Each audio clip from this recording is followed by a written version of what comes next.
Butte, Montana, August 1898. The air, thin and sharp even in summer, carried the metallic tang of copper dust and the constant percussive clang of the mine headframes that studded the hills like a forest of iron.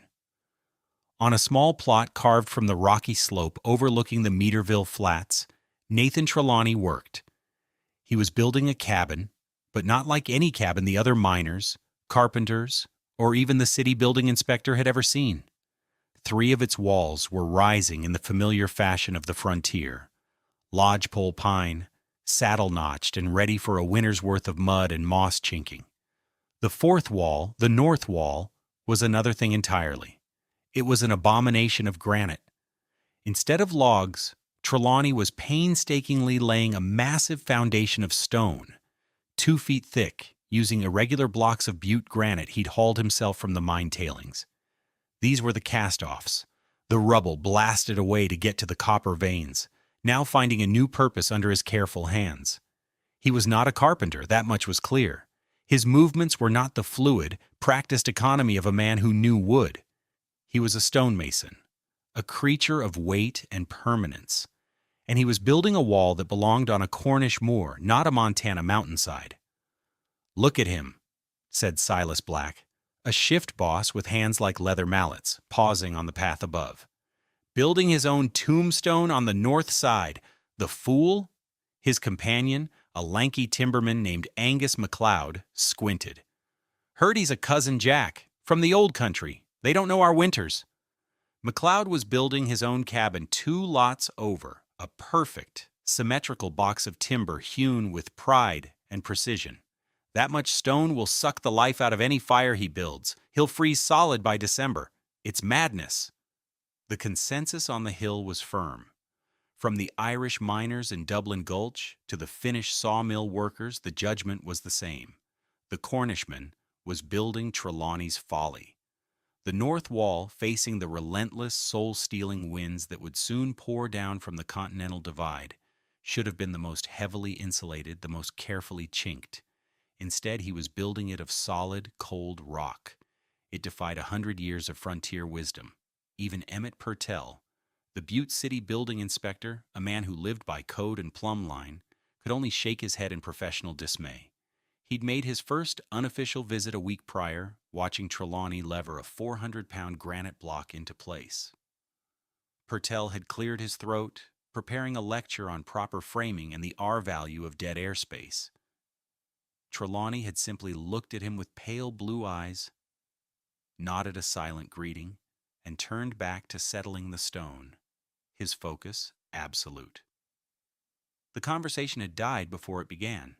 The man was clearly foolish, but he worked with a strange, quiet certainty that was unsettling.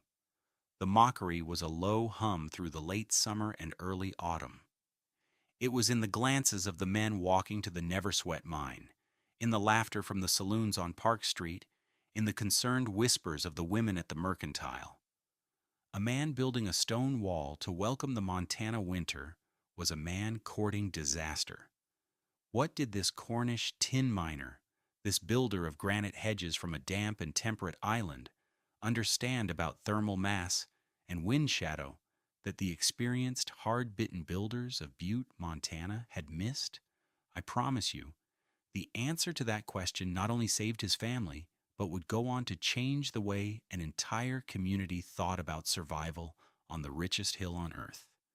If you stay with me, you will learn a fundamental principle of physics that this quiet man knew in his bones, a principle that is as relevant today in modern building science as it was in a drafty cabin in 1898.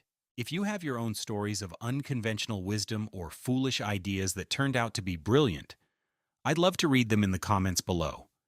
Be sure to subscribe for more stories of forgotten frontier ingenuity.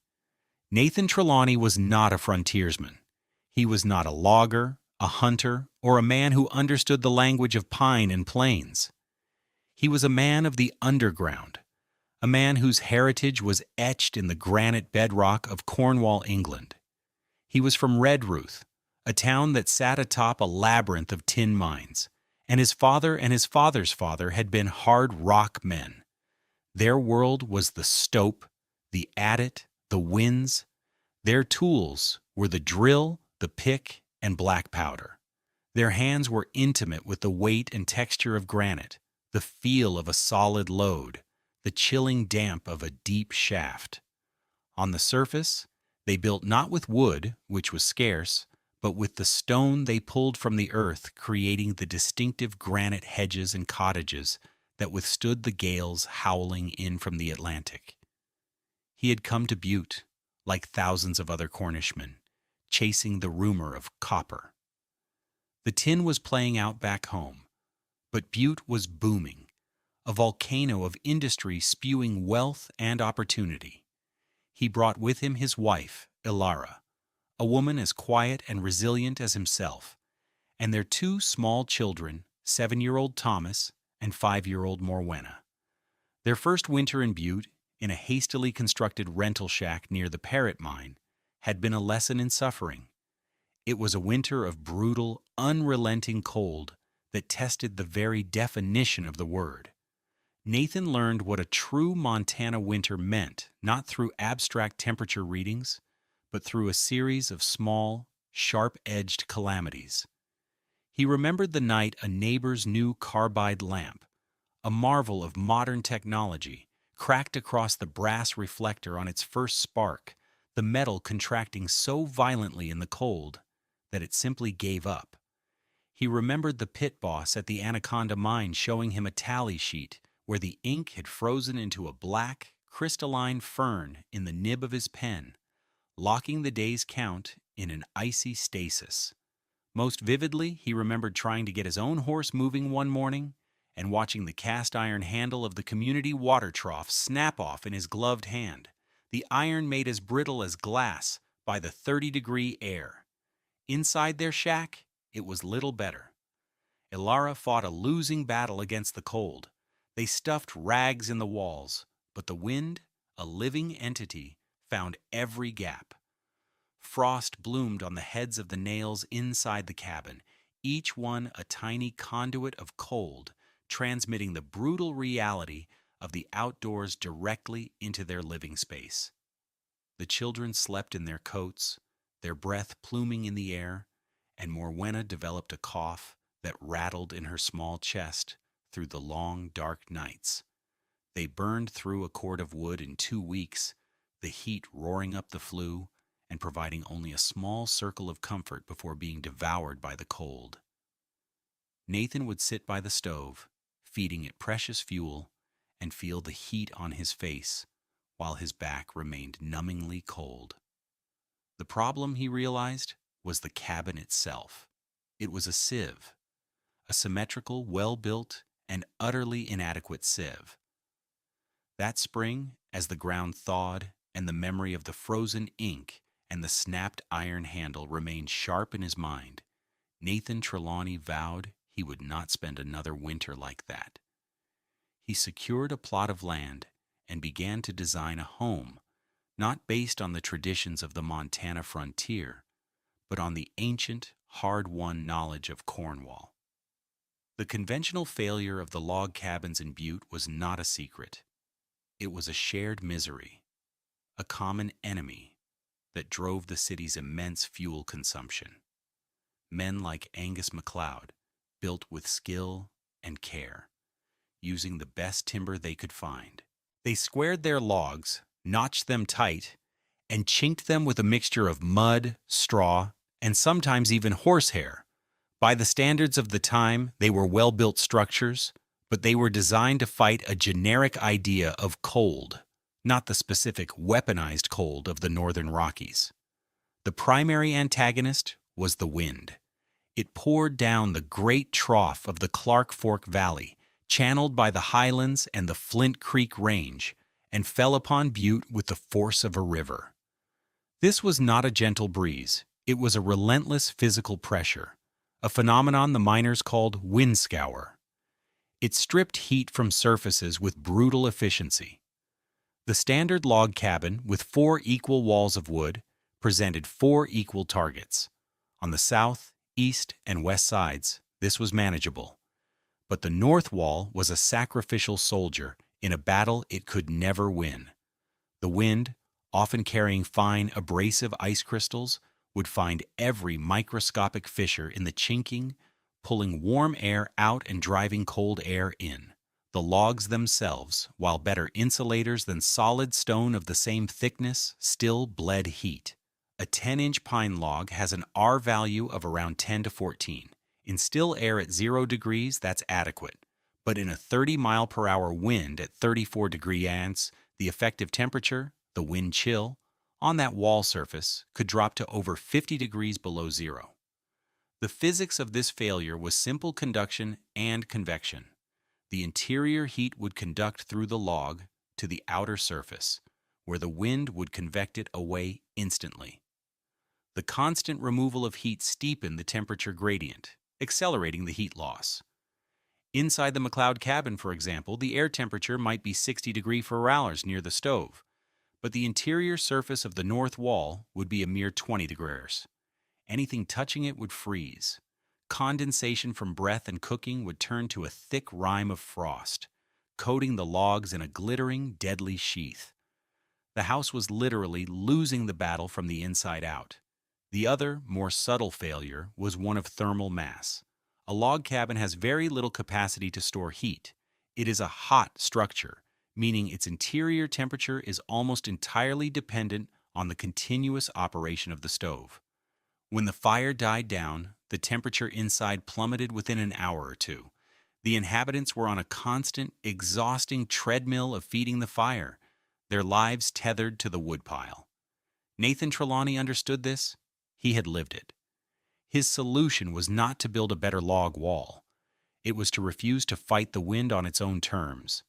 He would build one wall to absorb the wind's fury and let the other three live in peace. As summer turned to autumn, the strange structure on Trelawny's lot took its final form. The south, east, and west walls were finished, their pine logs glowing golden in the low sun. They were perfectly ordinary, but the north wall was a monument. It rose from the foundation to the eave line, a sheer 18-foot-long face of gray and pink Butte granite, 2 feet thick. Nathan had worked with a mason's patience, fitting the irregular stones together with an uncanny eye for balance and stability. He used a lean mortar mix, more of a slurry to fill the voids and block the wind than a true structural binder, a technique he'd learned building hedges to block the salt spray of the Cornish coast.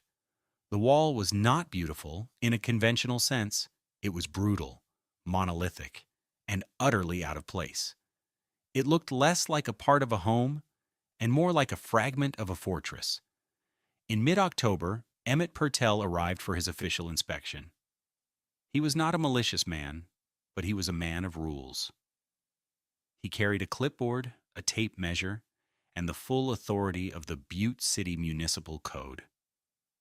He walked around the cabin slowly, his boots crunching on the granite chips littering the ground. He measured the log walls. He measured the window frames. Then he came to the north wall. He placed his hand on it, a look of profound disapproval on his face. "Mr. Trelawny," he began, his voice formal. Nathan, who was fitting the final courses of stone near the roof line, paused and looked down. "Mr. Purtell," he replied, his voice calm. "I have in my hand the Butte City Dwelling Ordinance of 1895, Purtell announced, tapping his clipboard. Section 4, Paragraph 2.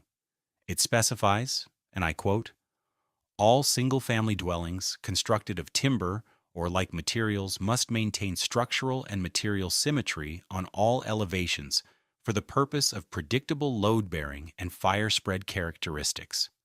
He paused, letting the weight of the official language settle. "Your south, east, and west walls are of 10-inch pine log construction. Your north wall is, by my measure, 24 inches of solid granite. This is an asymmetric design. It is a flagrant violation of the code." Silas Black and a few other off-shift miners had gathered to watch the confrontation, smelling blood in the water. This was the moment the fool from Cornwall would get his comeuppance. Nathan wiped his hands on his trousers. He didn't argue. He didn't offer excuses. He simply asked, What does that mean for me, Mr. Purtell? Purtell puffed out his chest slightly, enjoying the rapt audience. It means you are hereby cited for violation of the city code. You have until April 1st, 1899, to bring this structure into compliance. That means you must either replace that thing, he gestured at the granite wall, with a log wall matching the other three, or you must build the other three walls to match it. Given that you'd need a foundation a fort couldn't breach, I suggest the former. He scribbled on his form, tore it off with a flourish, and handed it up to Nathan. Failure to comply will result in fines and ultimately a condemnation order. The small crowd of onlookers murmured. It was a public shaming. Trelawny was being officially declared a fool. Nathan took the piece of paper. He looked at it, then at Purtell, then at the massive granite wall he had spent months building. He folded the citation and put it in his pocket. "I see," he said, his voice betraying no emotion. And then he turned back to his work, picking up a trowel to apply a final skim of mortar to a joint, as if the conversation was of no more consequence than a passing cloud. Purtell stood for a moment, flustered by the lack of argument, then turned on his heel and marched back down the path, his duty done. The problem for Purtell and the others was that they saw a wall. Nathan Trelawny had built a heat engine. The science behind his Folly was a beautiful interplay of two fundamental physics principles, thermal mass and wind shadow. What the Cornish miner understood, and the frontier carpenters did not, was that you don't fight an overwhelming force head-on. You absorb its energy and turn it to your advantage. First, thermal mass. This is the ability of a material to absorb, store, and later release heat energy. Wood is a poor thermal battery. It has a low density and a low specific heat capacity. It heats up quickly and cools down quickly. Granite is the opposite. The Butte granite Nathan used had a density of approximately 170 pounds per cubic foot. His north wall, 18 feet long, 10 feet high, and 2 feet thick, contained 360 cubic feet of stone. The total weight of the wall was over 61,000 pounds, or more than 30 tons. It was a colossal storehouse for energy. The card from the user specifies 6,800 BTU per linear foot. So for the 18-foot wall, that's a storage capacity of over 122,400 BTUs.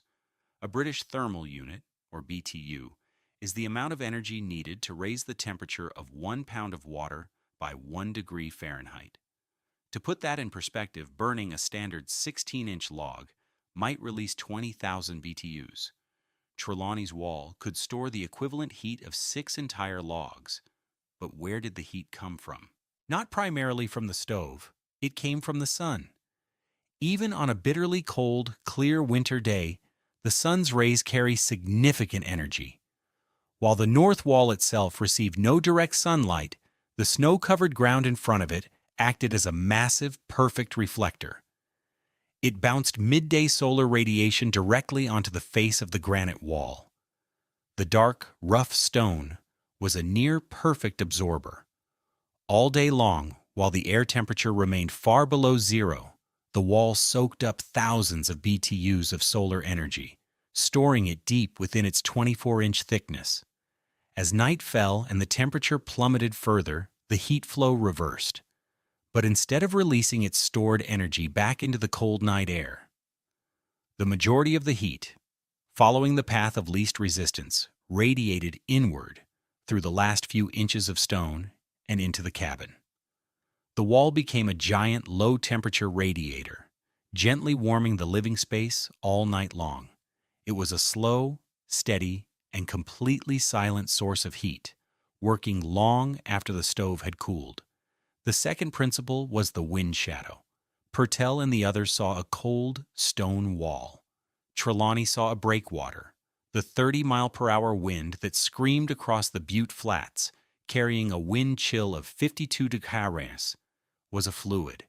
When it hit the solid, immovable mass of the granite wall, it had to go around. This created a large zone of relatively calm, almost still air on the three other sides of the cabin, the leeward side. The technical term is a boundary layer, but wind shadow is more descriptive. In this shadow, the wind speed dropped dramatically. The brutal 52-degree wind chill didn't exist. The air in the lee of the wall might still be 34 degrees Rs, but the absence of wind meant the effective temperature on the surface of the three log walls was only 34 degrees Ox, not 52 degrees Ox. This was a difference of nearly 20 degrees in the effective heat-sucking power of the environment. The wind scour that plagued every other cabin on the hill was gone. The chinking held. The logs were no longer being stripped of their heat. The north wall acted as a shield, allowing the other three walls to do their job properly. Nathan hadn't just built a wall. He had fundamentally changed the microclimate in which his home existed. He wasn't fighting the winter, he was redirecting it. That January, the winter came for Butte. It wasn't a storm, it was a siege. A vast dome of Arctic high pressure settled over the northern Rockies, and for 11 straight days, the temperature did not rise above 20 degrees. At night, it plunged to 34 degrees, and the wind, a steady, unceasing 30 miles per hour, blew down from the divide. It was a dry, crystalline cold that seemed to draw the life out of everything it touched. The newspapers called it a continental polar blast. The miners had simpler, more profane names for it. The city hunkered down.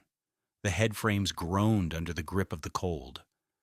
The steam from the mine hoists froze in midair, coating everything in a thick layer of industrial frost.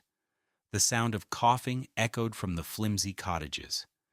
For most of Butte, it was a battle for survival fought on two fronts, the cold outside and the dwindling woodpile inside. In Angus MacLeod's perfect log cabin, the fight was being lost. Despite a stove glowing cherry red, the north wall was a sheet of white ice. Nathan Trelawny, visiting with a basket of bread, saw Angus's wife, Mary, weeping silently as she tried to thaw a frozen water bucket a mere 10 feet from the fire. Their children were bundled in every blanket they owned, huddled together in a single bed. They were burning through their wood supply at a terrifying rate. And Angus was forced to miss a precious shift at the timber yard to chop more, his axe ringing with a dull, mournful thud against the iron-hard wood. The house was a trap, consuming fuel and warmth with equal voracity. In the Trelawny cabin, it was a different world. The contrast was not just noticeable, it was absolute. When Nathan came home from his shift at the mine, his eyebrows thick with frost, he would step inside not into a pocket of frigid air, but into a calm, even coolness. It wasn't hot, but it was a living cool, not a dead cold. The stove gave off a steady, gentle warmth, consuming wood at a slow, almost lazy pace. They were using less than half the fuel of their neighbors, yet the results were incomparably better. The air was still. There were no drafts. The candle flames on the small table did not flicker. The windows, even on the north side, were clear of all but a light haze of condensation at the very bottom. On the interior of the great stone wall, there was no frost. To the touch, it was cool, but not cold. It felt like the deep, neutral coolness of a cellar, a stable temperature that seemed to push back against the hand with its own immense, latent energy. The ultimate proof of this strange comfort came in a simple, domestic detail. Ilara had prepared a tiddy oggy, the traditional Cornish miner's pasty, for their supper. It sat in a ceramic crock on a wooden shelf against the north wall, waiting for Nathan to finish washing the mine dust from his face. In any other cabin in Butte, a cooked meal left to stand for 10 minutes would become lukewarm, then cold, then a solid, unappetizing lump. At the MacLeods, a pot of mutton stew, left on the hob, had frozen in the pot before the stove's coals had even cooled. But in the Trelawny cabin, when Ilara lifted the lid, a wisp of steam curled into the air. The pastry was still warm, the filling of beef, potato, and onion soft and spoonable, its fatty richness perfectly preserved. They sat at their table, the wind howling outside like a hungry beast, and ate a hot meal. Thomas and Morwenna, in their shirt sleeves, played a quiet game with carved wooden animals on the floorboards. The sound of Morwenna humming a nursery rhyme, a small, contented tune in the midst of the Arctic siege, was the ultimate testament to her father's wisdom. The cabin wasn't just surviving the cold, it was ignoring it. On the 9th day of the polar blast, Emmett Purtell was on his rounds. It was a task he dreaded but knew was necessary. In this kind of cold, people did desperate things. They overfired their stoves, let the flue pipes get clogged with soot, and created fire hazards that could take out a whole block of cottages. His job was to walk the rows, checking for the telltale signs: black smoke, sparks from the chimney, the dangerously incandescent glow of a red-hot stovepipe. It was a miserable, thankless job. His ink had frozen an hour ago. His tally sheet was a useless board. His face was numb, and the cold had penetrated his thick wool coat, settling deep in his bones. He was making his way down the lane where Trelawny's Folly stood, his head down, pushing against the wind. As he passed the cabin, he instinctively veered toward its north side, seeking a moment's respite from the wind's direct assault. He stopped in the lee of the great stone wall. The effect was instantaneous and shocking. The roar of the wind in his ears diminished to a whisper. The physical pressure on his body vanished. He was standing in a pocket of profound stillness. He leaned his back against the granite, expecting a shock of brutal cold that would suck the remaining warmth from his body. He felt nothing, or rather, he felt a lack of cold. The stone was not warm, not in any conventional sense, but it wasn't the life-leeching 52-degree surface he had braced for. It was just there. A solid, neutral presence in a world of aggressive cold. He tentatively placed a bare hand on the stone. It was cool, yes, but it was a dry, still coolness. There was no sting. It felt like touching a stone in a spring house, not a rock in the heart of an Arctic blizzard. Confused, he fumbled with his clipboard, pressing it against the wall to steady it as he tried to flex his frozen fingers. He stared at the frozen, crystalline blotch of ink on his official form. As he watched, a tiny miracle occurred. The edges of the black ice began to soften. A dark, liquid halo spread from the center. Within 90 seconds, the ink was a fluid blotch again, staining the paper. Emmett Purtell stared at the wet ink. He looked at the massive, silent wall. He thought of the ordnance in his office, the citation in Trelawny's pocket, the smug certainty with which he had declared the man a fool. And in the profound, windless silence behind that wall, his entire professional worldview crumbled. The ink was the proof. It was objective, undeniable, and it made a mockery of his codes and his experience. This wall wasn't a violation. It was a revelation. He stood there for a long time, not feeling the cold, just feeling the immense, humbling weight of a truth he had been too blind to see. He finally pushed himself off the wall, a new understanding dawning in his eyes. He walked to the front of the cabin, not as an inspector, but as a student. He knocked on the door. When Trelawny opened it, Purtell simply looked at him, his face a mixture of awe and apology. "Mr. Trelawny," he said, his voice cracking, "you didn't build a fortress, you built a spine." The story of how Emmett Purtell's ink thawed on the north wall of Trelawny's Folly spread through the frozen city faster than any fire. It became a legend overnight, passed between miners in the dark of the drifts, whispered by women over backyard fences. When the great cold finally broke, Nathan Trelawny was no longer seen as a fool. He was a kind of sage. Purtell, to his immense credit, was the first to tear up the citation he had issued. He then became the wall's most vocal advocate. At the next meeting of the Cornish Miners' Mutual Aid Society, a benevolent organization that served as the social and cultural heart of the Cornish community in Butte, Purtell himself nominated Nathan Trelawny to speak. Nathan, a man who preferred the company of stone to that of crowds, was reluctant. He stood before the assembled families, 100 faces looking at him with respect and curiosity. He didn't make a speech. He didn't boast.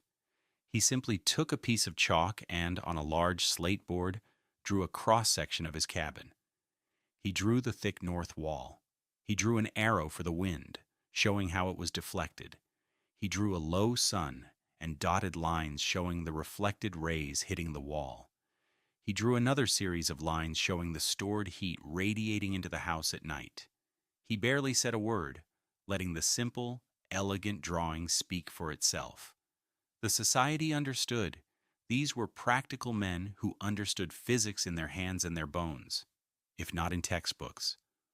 That March, the society's newsletter, printed on a small press in the basement of their hall, featured a detailed reproduction of Trelawny's drawing on its front page. It included the dimensions, the materials, and a brief, unadorned description of its performance during the Great Cold Snap. The article ended with a simple statement: "It works." That was all the endorsement needed. That autumn, as the aspens on the East Ridge turned to gold, a new kind of construction began in the copper camps. 7 Cornish American families, and a handful of their Irish and Finnish neighbors, began building their own north walls of granite.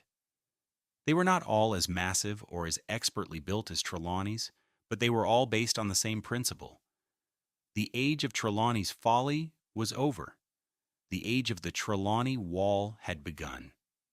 It is a humbling lesson to look back from our modern era of advanced materials and computer-aided design and see a simple truth, grasped by a 19th century miner, that we are only now rediscovering. Nathan Trelawny's design anticipated by nearly a century the principles of modern passive solar architecture. His granite wall was a trombe wall, a thermal storage mass that absorbs solar energy and radiates it back into the living space.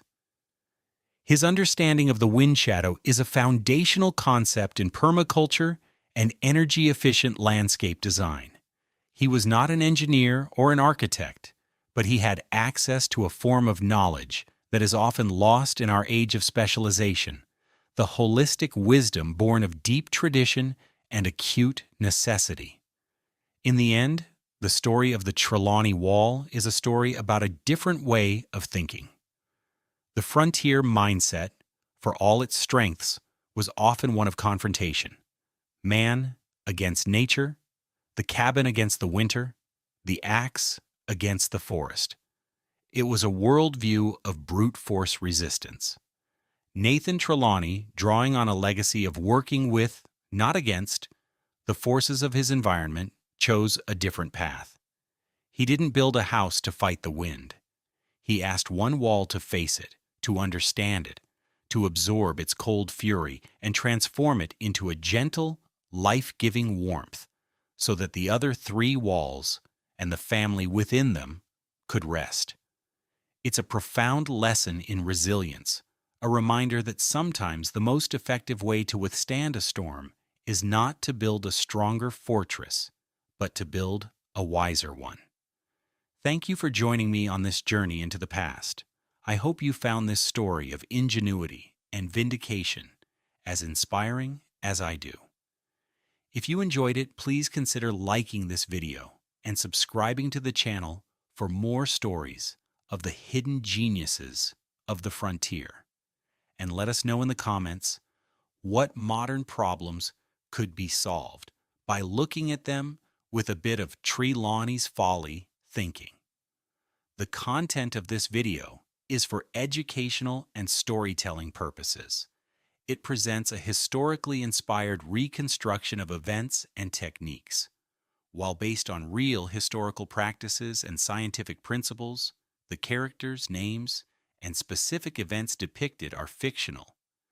The application of any building techniques should be done in accordance with modern building codes, safety guidelines, and regulations. This video does not constitute professional, technical, or legal advice.